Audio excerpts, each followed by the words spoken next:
Awesome. Well, I'm really thrilled to have an amazing panel here that I get to introduce up.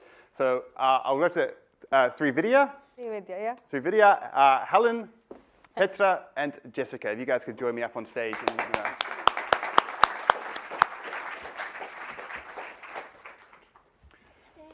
Thank you.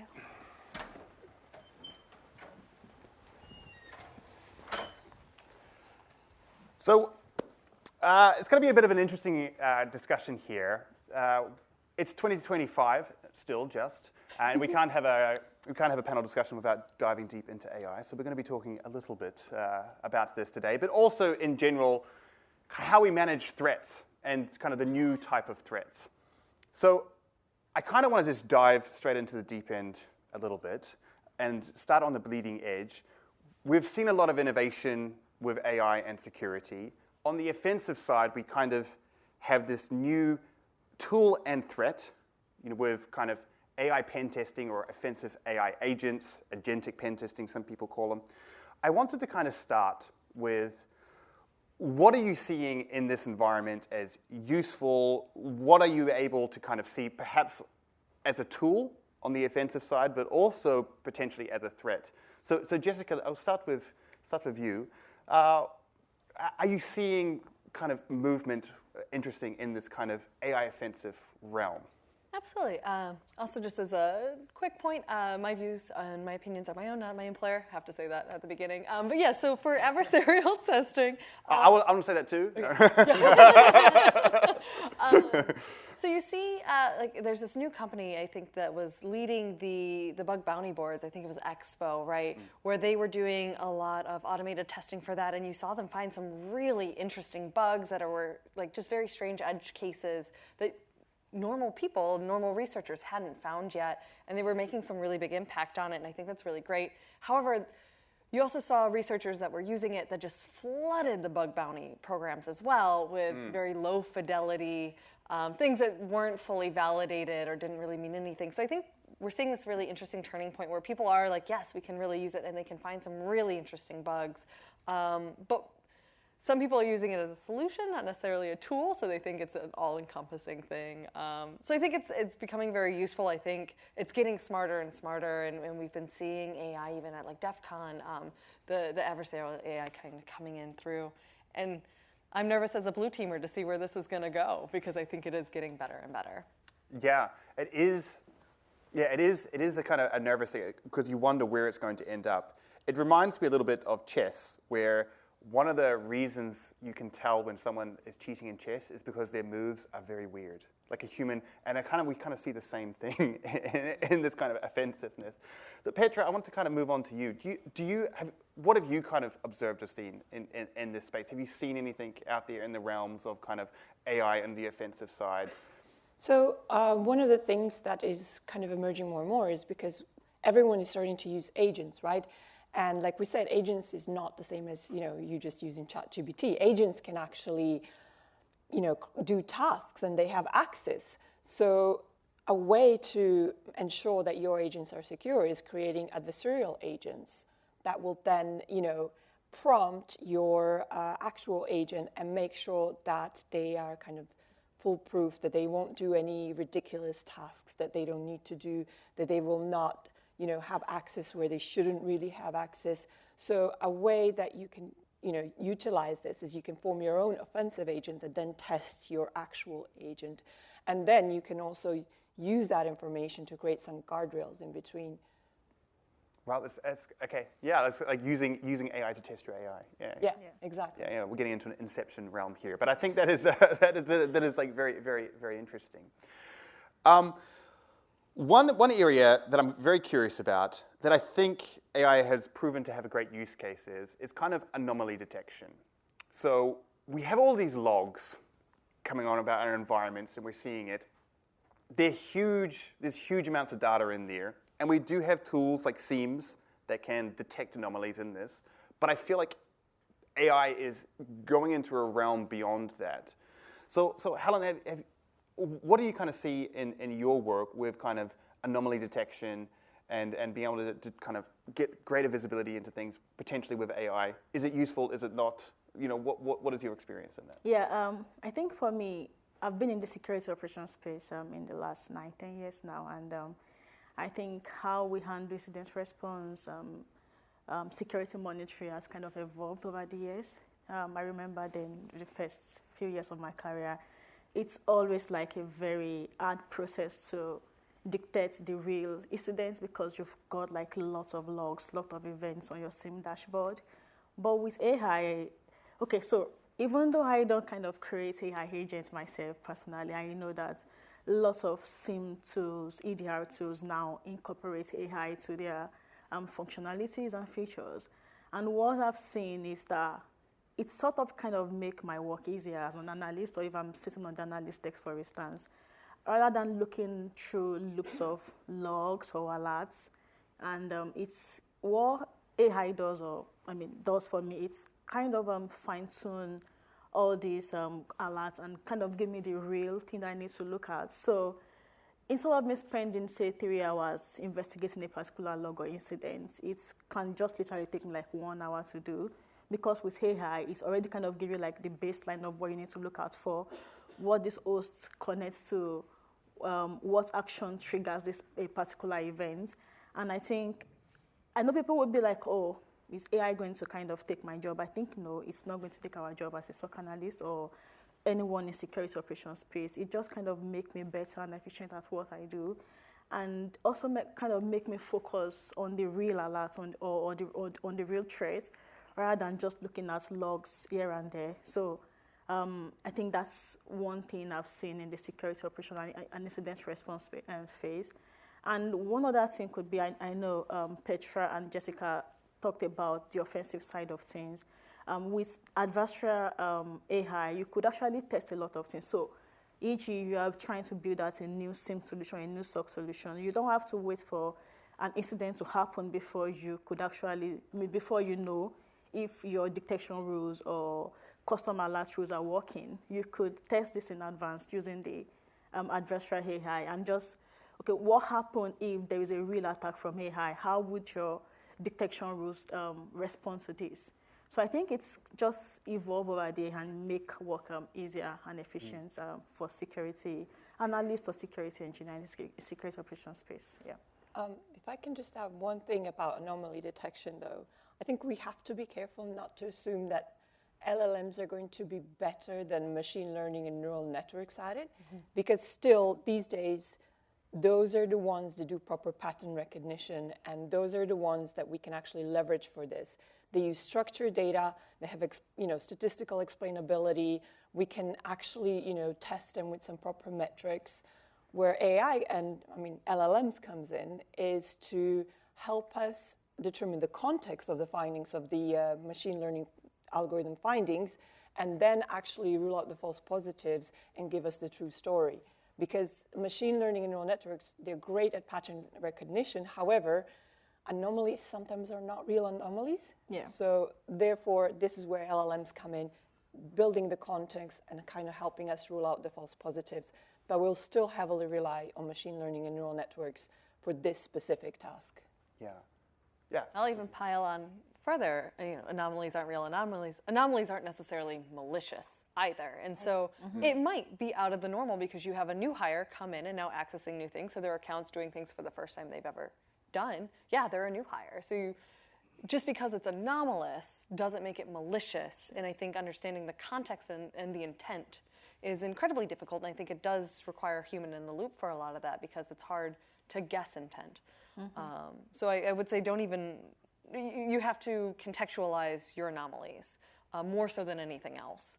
And if you don't do that, you're just going to flood your queue and make all of your analysts burn out because they're like, yes, not again, another anomaly. It's not, So I would say be careful because anomaly is not also malicious. Yeah, and it's that promise of like AI is going to help us remove these false positives, but it's also adding kind of new abilities which create new false positives. And Petra, I just wanted to, I really loved what you said because I think that LLMs has kind of become a default word for AI, right? But there is so much more beyond that, and I guess it's because the LLM model is what we first used. ChatGPT was like the first use case where I was like, I can see AI working, but it's not the use case for everything.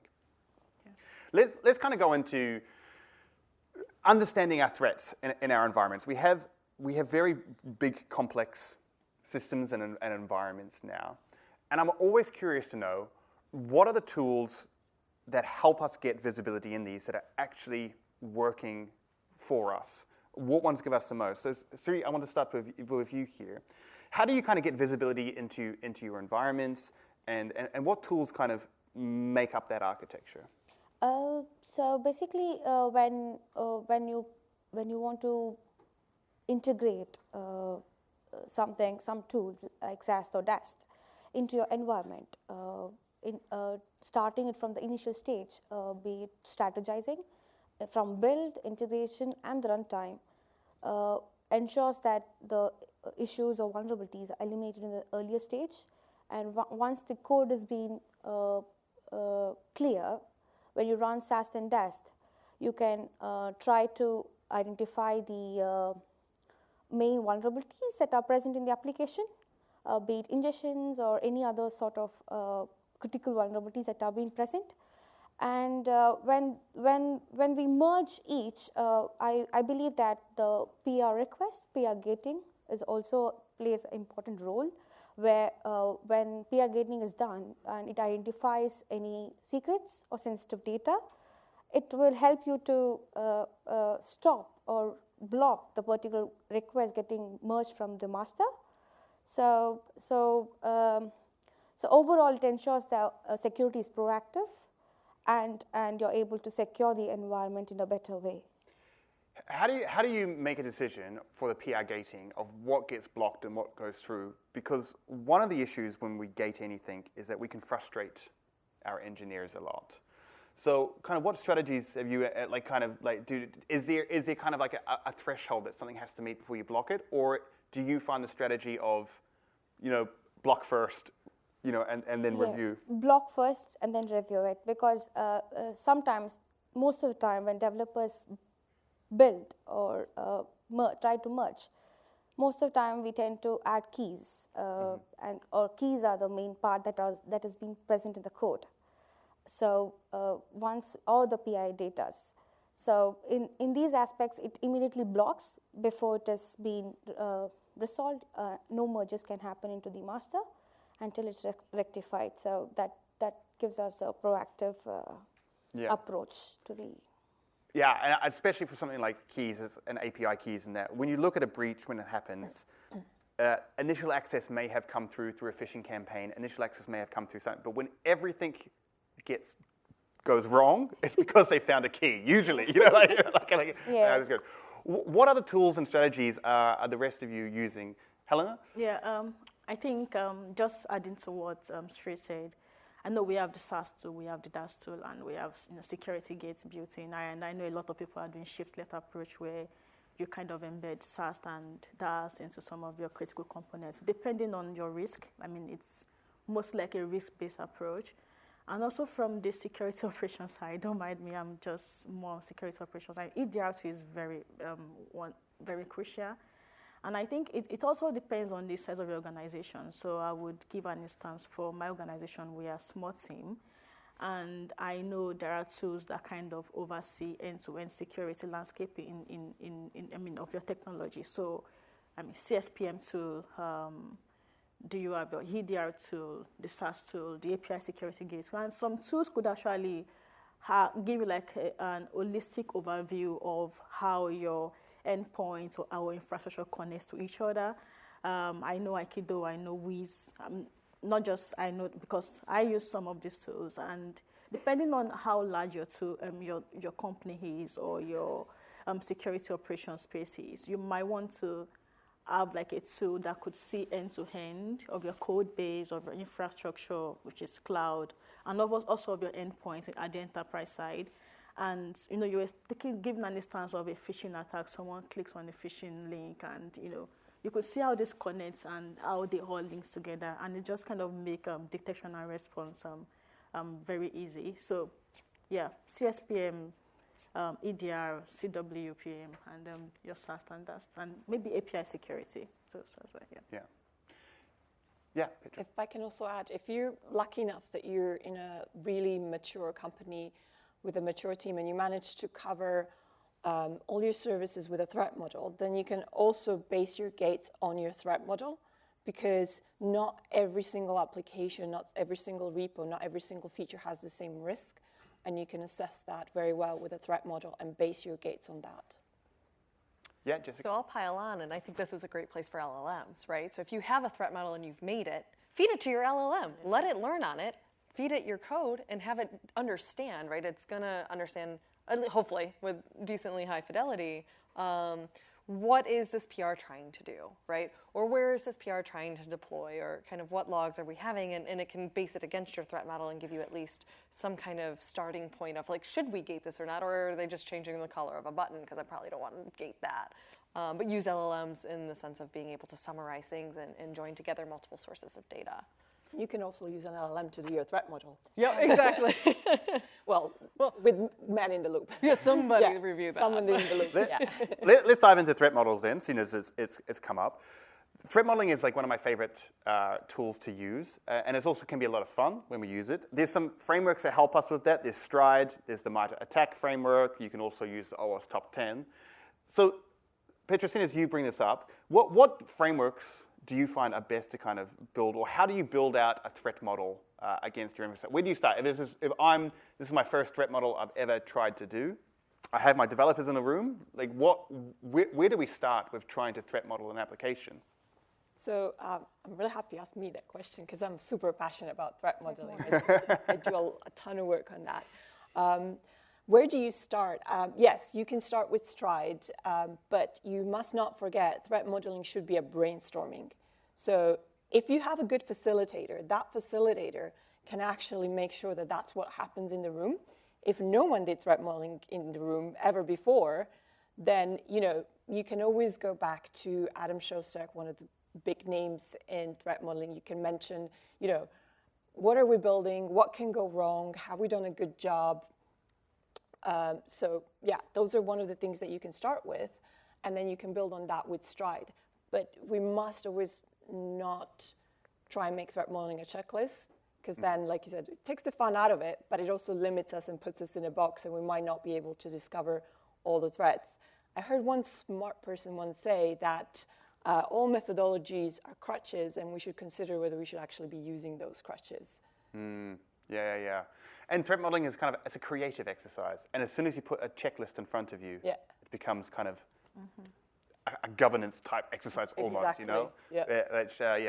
We have a question on the Slido, so please feel free to add questions. And this one is about prompt injection. So the question is, how do you defend against prompt injections to exfiltrate your data?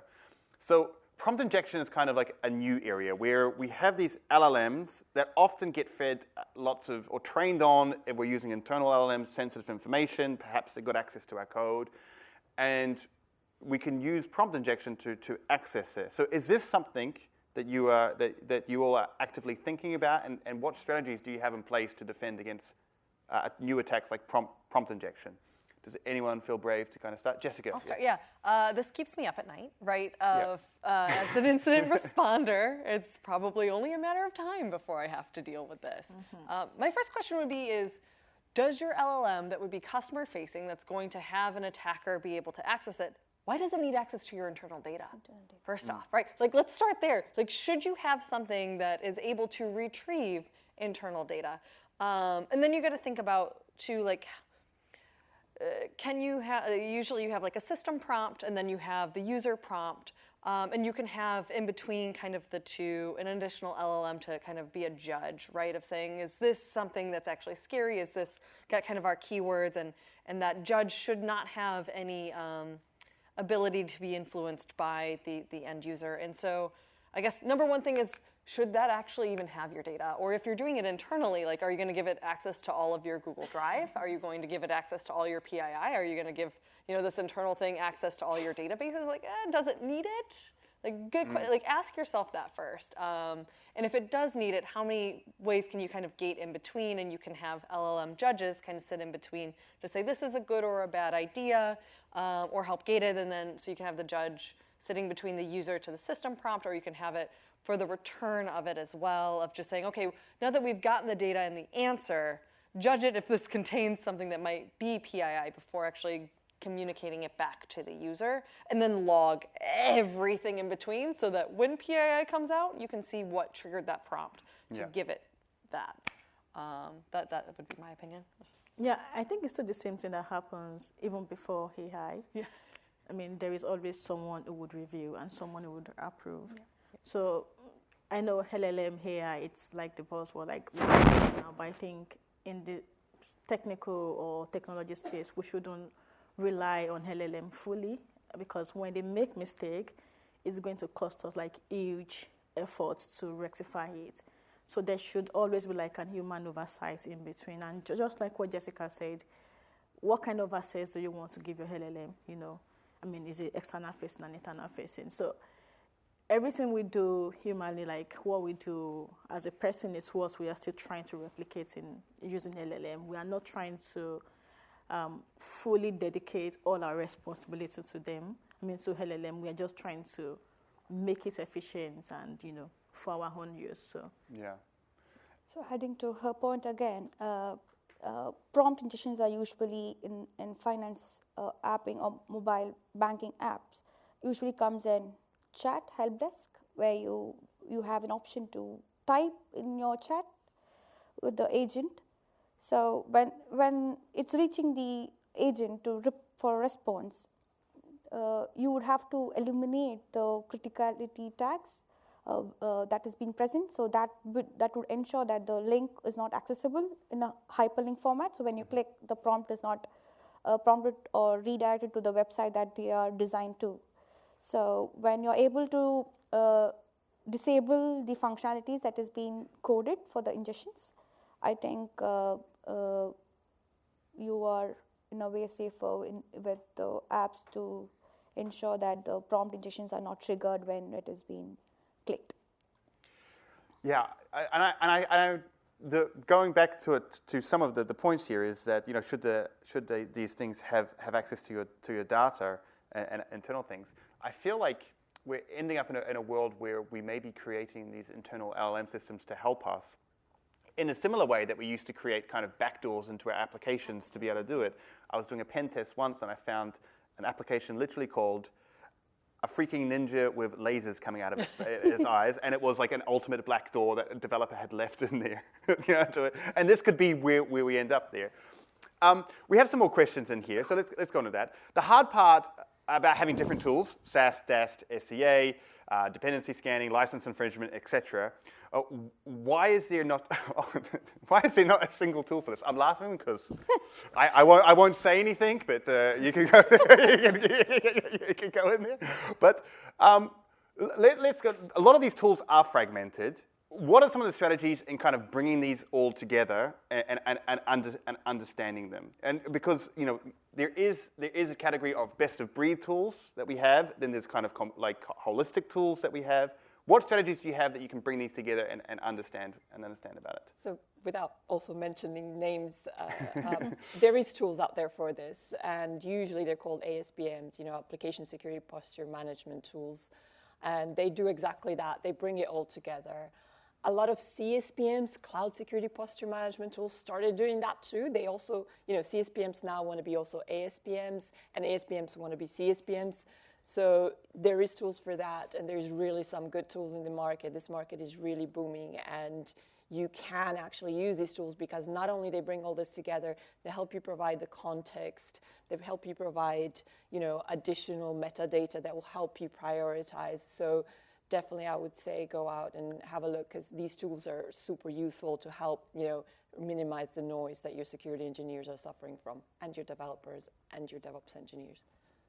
Also, adding to Petra's point, I think there are a lot of tools available for multi-cloud platform as well, which can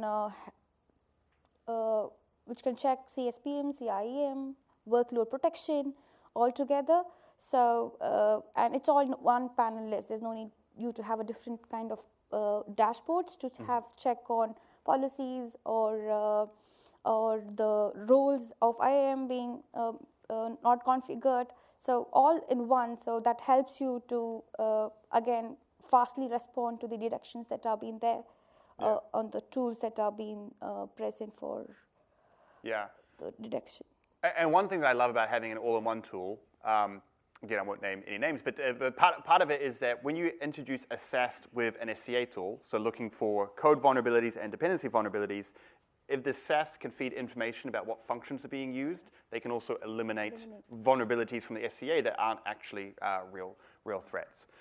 But what I kind of want to let's have a little bit of a fun game here.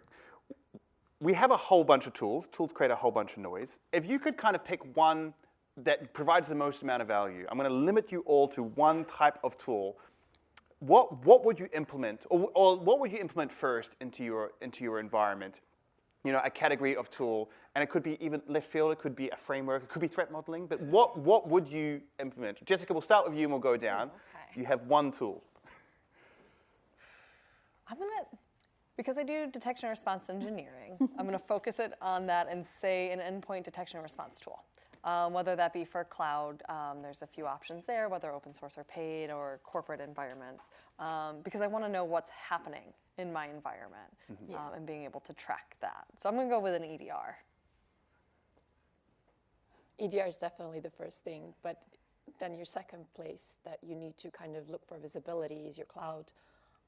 So I would say the CSPMs that actually also want to be ASPM, so you get a whole little bundle in one. I feel like that's cheating a little bit, but I'll accept it. Yeah, I'm going to go with EDR. And EDR because at the end of the day, I mean, if you want to write your code, you need to use your device endpoint. You're working with users, right? So even before you think of CSPM, CWP, SAST, DAST, and the likes, you want to ensure that the users who work on this product or this code are well protected, or the device that they use are protected. So even if I thought you're starting a new company today and, you know, a lot of security tools out there, I think one thing you should focus on is the EDR tool. And I'm thinking the EDR tool has some like phishing, anti-phishing capabilities in place. Otherwise, then you have to look at your user awareness training first before EDR. So, yeah. I think I'll go along with Petra's point because I believe in the same. As we have, our environment is mostly into cloud and API and microservices. So I think along with EDR, having a check on CSPM, CIEM is also crucial.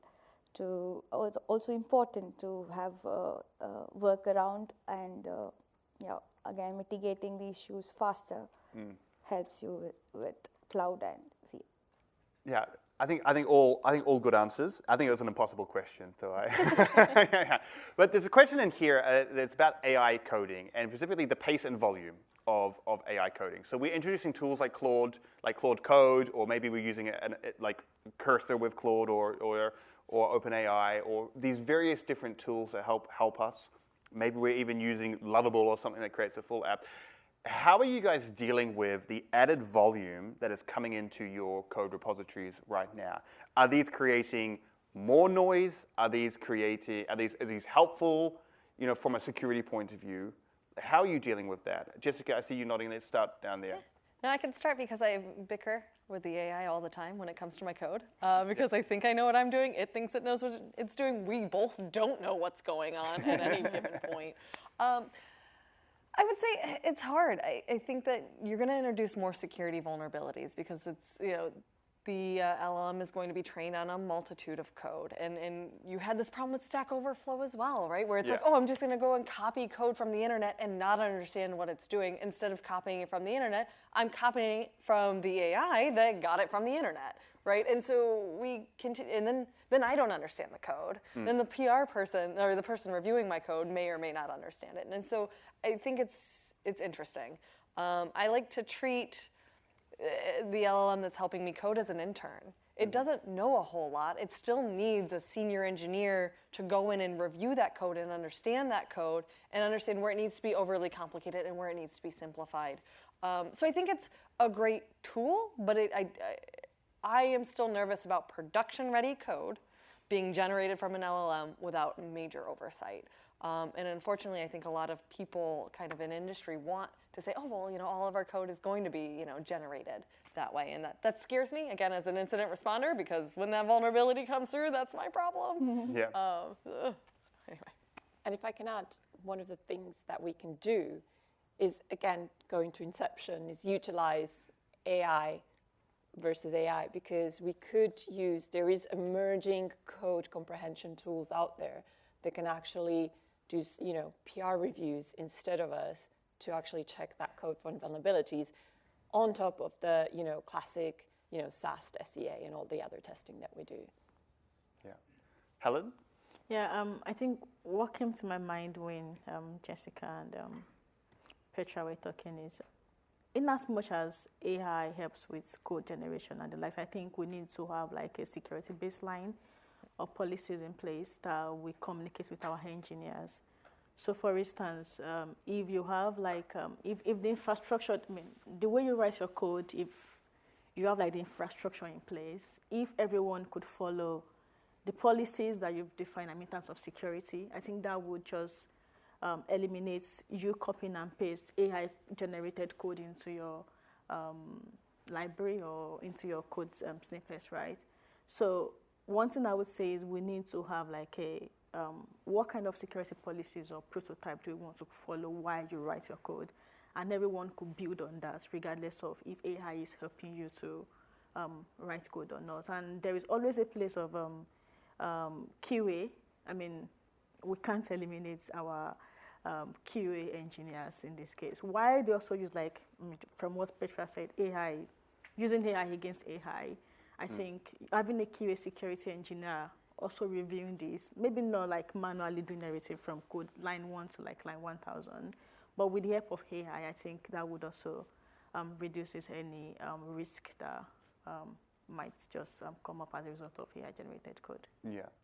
And Sri, are you using AI-generated code, and are you noticing it? We are not currently using any AI, but we might come up with AI-based assessments in the future, maybe in a couple of months. So I have nothing much to say on AI. Well, what led you to the decision to kind of not use AI? Because I think this is interesting, where a lot of people kind of feel pressure from hype to kind of go down this. Did you feel pushback against that decision to kind of use AI, to not allow AI code in there, and why make that decision in the first place? There's no specific reason why not. But then, yeah. I think we are still fine with the infrastructure we have, and we are well secured with most of the vulnerabilities and detection with the incident response. So for now, we have not planned, but we are on this verge of implementing AI for the code analysis, basically. So it makes the developers' task easier. And sometimes during the pen test, you tend to get a lot of vulnerabilities that you never thought it is. Yeah. So when you perform an external pen test, so that's the reason we thought for the code analysis, it's better we have an AI, and that's where we are planning to implement. Yeah. There's a question here that kind of got shot up to the top, which is, how do you defend against the recent high-profile NPM supply chain attacks? And have you introduced new tools for this? So this is an interesting question. So I'm on the research team that first discovered the major one of debug and chalk, where a developer named Josh Junon got phished. He was kind enough to come on a podcast with me to discuss that. How does that keep you up at night? Because this was like, I'll be honest. When we first discovered this, I made a LinkedIn post that was later teased a lot, because I literally thought the internet was going to blow up that morning. The internet didn't blow up for various reasons. But does this keep you up at night? And what tools are you implementing to be able to kind of, to kind of go against these supply chain attacks that are coming up that you almost feel helpless against sometimes, or at least sometimes I do. So again, Jessica, I'll start down the end with you. Absolutely.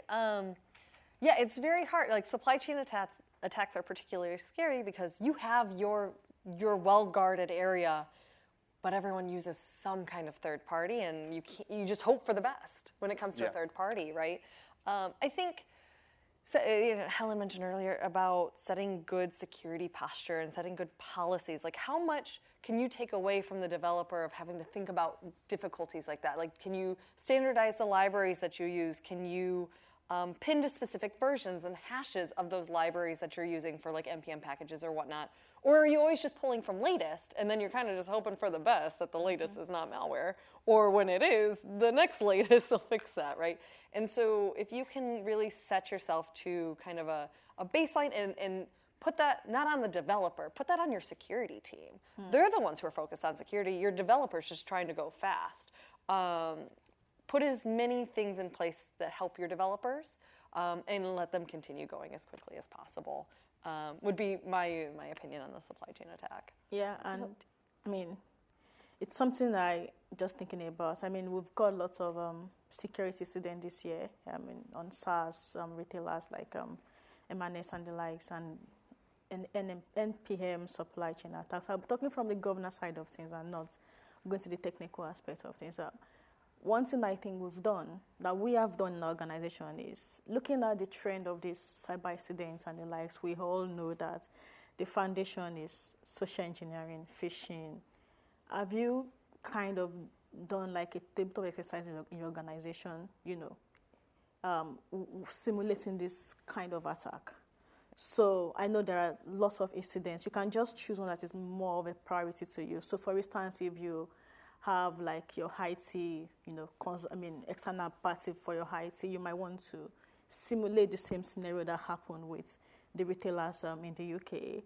Or if you think you are more affected with this NPM supply chain tool, you could just like, okay, what if something like this happen again in the future? How do we respond to this? Because then when this NPM tool attack happened, I was like, who do I even contact? Should I talk to my front-end engineer or back-end engineer or this and that? So I was just kind of moving, around the circle and, keep pointing, meet this thing and this thing. By the end of the day, we were able to kind of get to the root cause. If actually we have done like, run like a table salt exercise, saying if there's a supply chain attack in this scenario, who do we talk to? I think it should have just been easier for us to kind of, get everything on track within minutes or within 30 minutes, right? Rather than spending 1 hour saying, how does this affect us? So I think it depends on what you think is important to you in your organization. But I would just say, try to simulate like a tabletop exercise based on the security event that happened in this year, and see how your team will respond to it. I think that would also help. And in terms of tools that dictated this, I think we didn't implement any other tool. We still kind of rely on the application security ASPM tool, APSM tool, what do you call it? Although we don't have that, we have like a SaaS SC tool. We still rely on it. And what we could only do is like, can we fine tune it to ensure that it's dictated this kind of alerts? And one thing I also know that, so for instance, whichever vendor you are using would definitely reach out to you and say, to check if you're affected, can you run this code or, in your repository to see that? But other than that, I think we need to go back to the governance part and ensure that we understand our incident response process and how we escalate incidents of such in our organization. Yeah. So adding to Helen's point, I think and Jessica's point, when security engineers are dedicated for identifying the issues with respect to libraries or packages, it's also important for you to cross-verify with your internal inventory of assets that you have to prioritize what is critical. Mm-hmm. And based on that, you might have to move forward with your developers to fix them, because those are the main components that would get affected first. Suppose you have you use an API or an endpoint that is of third party and not very much in use with the application, or just triggering end to end, or triggers any other endpoint with this. So it doesn't make much of a serious issue. But then if it's a critical aspect where it is fetching you from maybe from your database or something, mm-hmm. then that library becomes something more important. So always prioritizing which is more important is being done with the inventory list, and then passing on to developers would make it more sensible for the mitigation of issues. Yeah. Yeah. And one thing that we can do to help developers as well to kind of choose the right building blocks is mature companies have these things called paved roads. So essentially, companies like Netflix, essentially, the security team works with the engineering team to choose the, repeatable, reusable pieces of code that, we can create internal libraries from, and that developer can utilize internally over and over again in a secure way, that are proven to be secure, that are threat modeled, that passed all the tests. So that's also one way to approach it and take the responsibility away from the developers, like Jessica mentioned. Yeah, and I think I love some of these because it's a little bit unfunctional in the sense that it's not just relying on tools. It's also about having the processes, especially as Helen, in place to do it. Because when we look at the supply chain attacks, like the one with debug and jaunt and anti-styles that happened from just Junon's projects, they were only active for 2 hours, the malware. Yet in that time, was the report that they found that the malware inside 90% of their cloud environments. So within those 2 hours, I mean, this was a very big attack, but it had propagated that far. There's some nuance there. It doesn't mean that every cloud instance is there, but it just means that per account they found it. But how do you respond in those 2 hours? And I think that's what's important, that it may not be that your SCA tool will pick it up, but you have to be able to know, okay, here is the package version. How do I know if I have this in my infrastructure? And I think that was a really great point to go into that. Where phishing was kind of mentioned in this, and that was ultimately, the internet almost exploded because one person was phished. He was on his way to a doctor's appointment when he was. So that's kind of, this perfect storm of situations that happened. Phishing used to be much harder much easier to kind of detect because it was misspelt names. It was, hey, I'm your CEO, can you call me? I'm in a conference, Now we're kind of in a realm with LLMs where you can just put a whole bunch of information about a company, about a person, and it spit out a perfect kind of phishing email for you. How are you dealing with this threat of phishing attacks kind of in your organizations? Because ultimately, we can talk about all the fancy things that are happening in our world. We've mentioned secrets, we've mentioned phishing. These are still the two most common ways that we actually kind of get infiltrated. So Jessica, you're always in my line of sight, so I'm always kind of starting with you. I should mix it up, but I'm going to start with you again. Yeah, I mean, phishing is one of the most common ways to get in, and now it's not even just an email, but with deepfake. They can call you and sound like your manager. They can go on a Zoom call and look like your manager. Like, oh God, what's happening now? Training. I think training the employees and teaching them it's okay to reach out even if you did get phished, right? It's going to happen to us. That's okay. Mm-hmm. Talk to us about it. Tell us what happened so that we can prevent the next person. So I think awareness campaigns are kind of number one. It is going to happen to you. Every one of us are going to receive a phish, and some of us are going to click on the link, right? Train people about it. And then I'll just leave with defense in depth, and then I'm sure somebody's going to mention that too, right? Yeah. I mean, there is tools out there that are used for phishing, whether it's tools that detect some kind of anomalies, or even Google Workspace itself will kick out some spam, and it's getting better and better. The more AI is getting better in creating those phishing emails, the better the response to it is as well, because vendors are keeping up. So there is still tools out there that on top of people you can use and help yourself with the phishing threat. Yeah, and adding to what you both said, I think run a phishing security campaign. It's very important. I mean, hacks like AI, bad guys as well, and push out security campaigns to your employees. And one thing I used to tell them is, if you click on a phishing link, it happens to the best of us, right? Because it's happened to me several times, even I was on a run a phishing campaign, because I don't know what exactly would get to me, and I click on it. It happens to the best of us, so there is no stupid answer in information security, and there is no patch to human stupidity, right, or to human intelligence or anything. So phishing campaign is very important, and once they click, I mean, of course, you get reports on your dashboard. Don't make them feel, oh, what have you done? Let them know that, yeah, I've done this as well. And I think overall, you kind of just improve the security culture in the organization. I think that's the most important thing, the mindset, right? And yeah, training on deepfake, AI, this and that, yeah.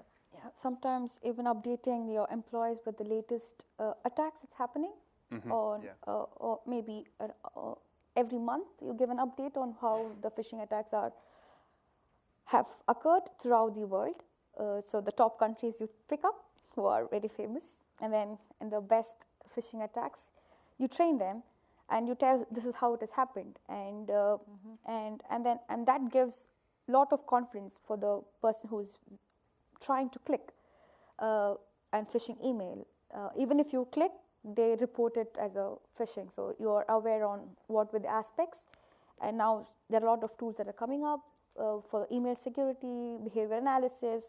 So all that will help you in having a better non-phished environment. Yeah. We are running out of time, so we're going to have to wrap it up. But I really appreciate you guys all bringing your insights here. So can we please give it up for our great panelists one more time? And yeah. Good stuff. And thanks to our moderator, Mackenzie. Oh.